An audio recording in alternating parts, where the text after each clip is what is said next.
Vanilla ice cream might be one of the easiest desserts you can buy. You can either buy a huge tub for just a couple dollars, or you can spend quite a bit more on the premium stuff. So why would you ever make vanilla ice cream at home from scratch? Especially when you usually need an ice cream maker, a custard, and hours of work. But today we're trying a no-churn vanilla ice cream made right in a blender. No eggs, no ice cream maker, and only a few minutes of actual work. Then we're going to score it against both the cheaper version and the more premium version to see if it's actually worth making at home. Hi everyone, and welcome to From Scratch Fridays, where every week we're making something that most of us usually buy at the grocery store to see if it's actually worth making ourselves. Sometimes it saves money, sometimes it tastes dramatically better, sometimes it lets you control the ingredients or use what you already have, but sometimes it just isn't worth the time or effort. By the end of the video, we will score the homemade no-churn vanilla ice cream compared to the two different store-bought versions based on taste, cost, and time. This ice cream is actually really easy to make, and you only really need 3 pieces of equipment. You just need a blender, a spatula, and then a shallow tub or pan of some sort.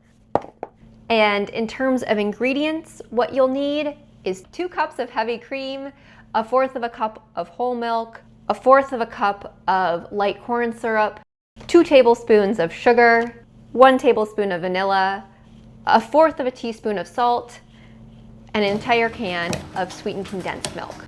All right, so I have everything measured out.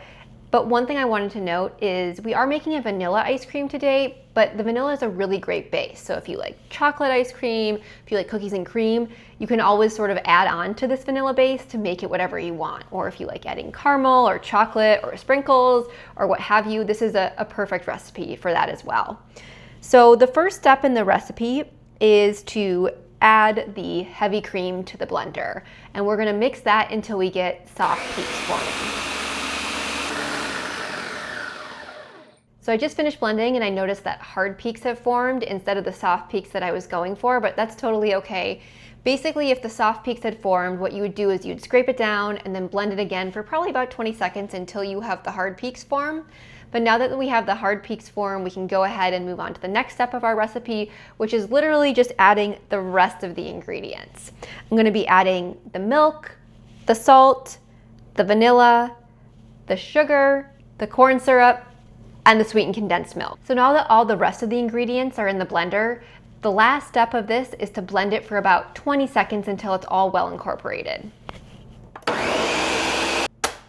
Okay, so now that I blended that, I'm just gonna check to make sure it looks well mixed. And as you can see, it looks really well incorporated. There aren't any clumps of any of the ingredients. When I smell it, it's such a strong vanilla smell. It smells so good.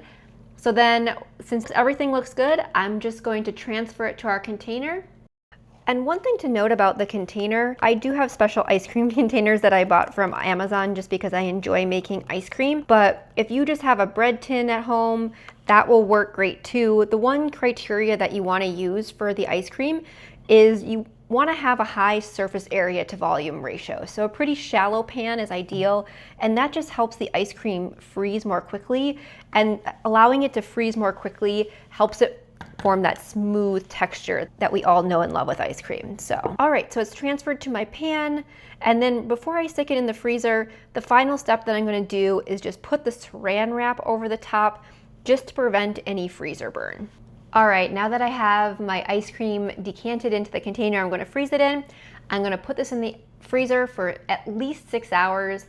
Overnight would be ideal if you have that time, but 6 hours is the minimum. And then I'll see you back here when we're ready to do the taste test. All right, so it's the next day. Our ice cream has been freezing overnight, and so now we're going to do the taste test. We're going to try all 3 of these ice creams to see how they compare. So first up, we have our sort of value-sized ice cream. And it's good. It's just what you would expect. It has a vanilla flavor. It's sort of light, perfectly good.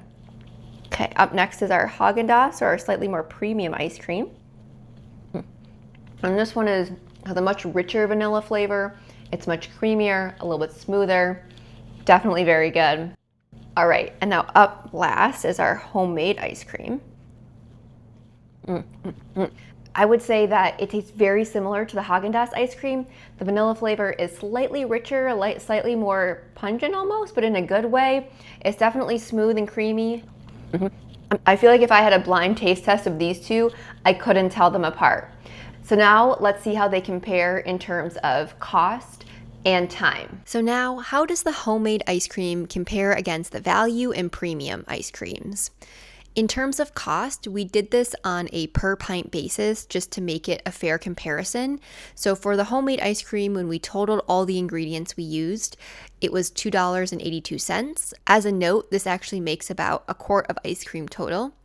The value ice cream came out to 81 cents a pint, and the premium ice cream was $5.98 a pint. So the homemade ice cream was about half the cost of the premium ice cream and about 4 times as much as the value ice cream.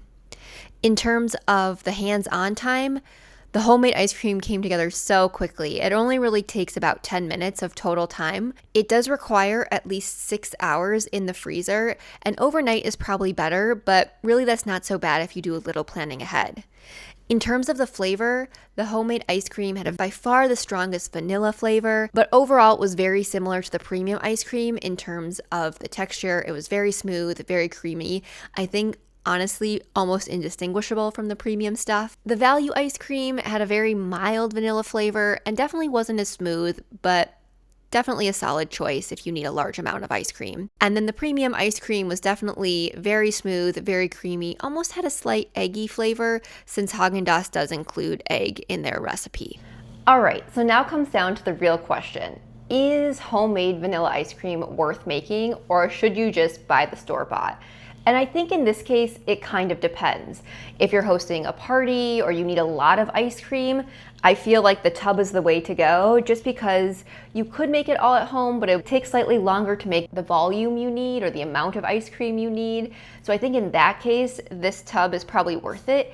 If you're looking for just like a small volume or a really decadent sweet treat, then I would say the homemade ice cream is definitely the way to go. It's so much cheaper than the Haagen-Dazs, and it really doesn't take that long. And the two are virtually indistinguishable in terms of taste and texture. So if I was deciding between buying the Haagen-Dazs and making it at home and I had the time, I think I would definitely go for making it at home. All right, so that's a wrap on this week's From Scratch Friday. I hope you enjoyed it. Let me know in the comments what you would like to see in future weeks, or if you try making this vanilla ice cream at home, let me know how it goes. Thanks for watching. We'll see you in the next one.